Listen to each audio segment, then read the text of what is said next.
বাংলাদেশ ও ভারতের মধ্যকার বন্ধুত্বপূর্ণ সম্পর্কের রূপ বদলেছে অনেকবারই। ক্ষমতার পালাবদলের সঙ্গে সঙ্গে দুই দেশের সম্পর্কেও রং বদলেছে কয়েক দফায়। তবে সেই সম্পর্ক তিক্ততার পর্যায়ে ছিল না কখনোই। যদিও দুই দেশেই বিদ্বেষপূর্ণ মনোভাবের মানুষের অভাব নেই।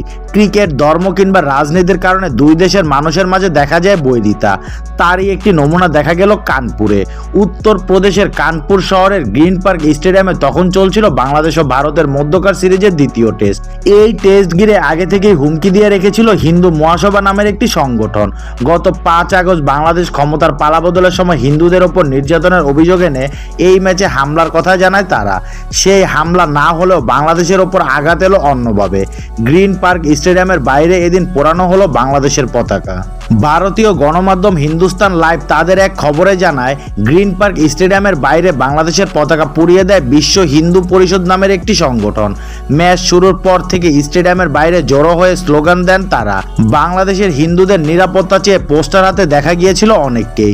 এক পর্যায়ে মোটরসাইকেলে র্যালি করতে দেখা যায় গ্রিন পার্ক স্টেডিয়ামের বাইরে।